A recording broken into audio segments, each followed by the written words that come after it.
Aujourd'hui, dans notre Tour de France de l'époque de la Renaissance, nous allons visiter Troyes, capitale de la province historique de la Champagne.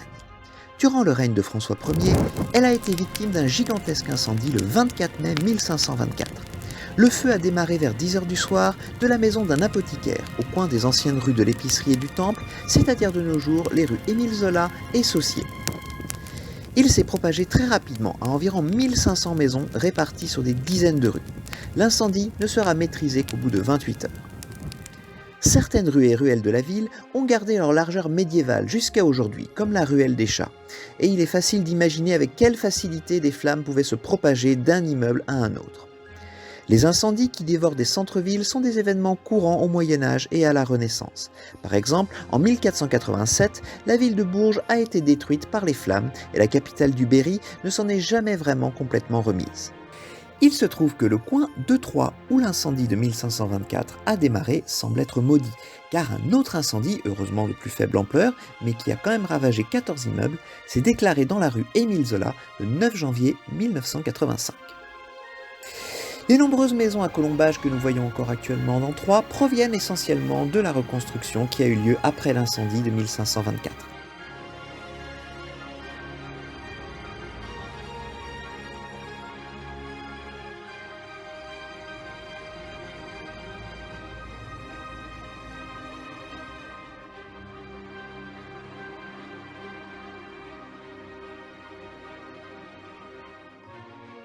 Certaines des maisons à colombage ou à pans de bois sont en mauvais état actuellement.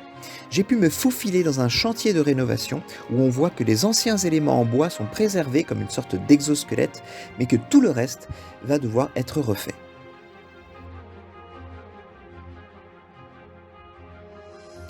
Il n'y a pas que les maisons à colombage qui restent de cette époque, mais aussi de splendides hôtels particuliers, comme l'hôtel de Mauroy, construit pour un seigneur local, et qui est ensuite devenu un orphelinat pour finir actuellement, comme le musée de l'outil et de la pensée ouvrière. Au Moyen-Âge et à la Renaissance, la ville est enserrée dans des murailles et a la forme d'un bouchon de champagne, dont on décèle encore le tracé dans la géométrie des rues. La courbure du haut du bouchon suit le cours de la Seine, qui assurait l'alimentation en eau des douves. Au Moyen-Âge, Troyes est une ville très prospère, grâce notamment aux foires de Champagne qui se déroulent dans la ville 2 fois par an, comme c'était aussi le cas à Provins, toute proche. Il y avait la foire chaude, ou foire de Saint-Jean, du 24 juin, à la mi-juillet, et la foire froide, ou foire de Saint-Rémy, de début novembre à la semaine avant Noël. À l'époque de François Ier, les foires sont cependant en perte de vitesse et les flux commerciaux se font principalement ailleurs sur un axe Flandre, région du Rhin et Italie. Au début du XVIe siècle, Troyes est aussi un haut lieu de la sculpture, avec des artistes comme Jacques Bachot, Jacques Julliot ou Domenico del Barbieri, d'origine florentine. Une grande exposition rétrospective a eu lieu à ce sujet en 2009 dans l'église Saint-Jean-du-Marché. Jacques Bachot a notamment travaillé à la Belle Croix, une croix monumentale en bronze doré de 11 mètres de haut et pesant environ 4 tonnes, entourée d'un groupe de sculptures représentant Marie, Jean et Marie-Madeleine. Pendant près de 3 siècles, cette croix a été présente sur la place de l'hôtel de ville et a vu défiler des handicapés et des aveugles venus prier devant elle pour espérer une guérison. Les sculptures ont été détruites en 1792 et la croix en bronze a été fondue. Sur l'emplacement de la Belle Croix, on planta un arbre de la liberté, mais celui-ci ne tarda pas à périr comme victime d'une sorte de malédiction.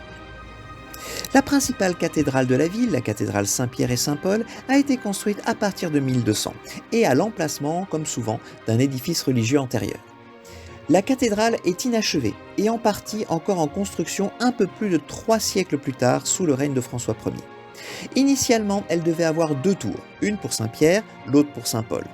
Une seule sera finalement achevée, celle pour Saint-Pierre, et Saint-Paul finira privé de tours. Et même une partie de ce qui est achevé ne durera pas. La flèche que l'on voit ici sur cette représentation de 1634 sera détruite par un incendie causé par un impact de foudre en 1700 et ne sera jamais reconstruite. Une tradition locale affirme qu'en 1536, un horloger appelé Denis Bolloré construisit un engin volant à ailes articulées sur le modèle des oiseaux, un peu comme celui de Léonard de Vinci. Il s'élança du haut de la tour de la cathédrale Saint-Pierre et Saint-Paul, soit d'une hauteur d'environ 60 mètres. Il réussit à se propulser à planer sur une distance d'1 kilomètre vers l'est, d'après la légende, mais à la suite de la rupture de l'aile, il s'écrasa et il perdit la vie dans une prairie un peu plus loin. Est-ce que c'est vrai? Est-ce que c'est faux? Est-ce que c'est une légende urbaine? On n'en sait rien. En tout cas, n'hésitez pas à visiter Troyes. Ce n'est pas une ville que spontanément on met sur la liste des villes à visiter en priorité, mais allez-y, vous ne le regretterez pas.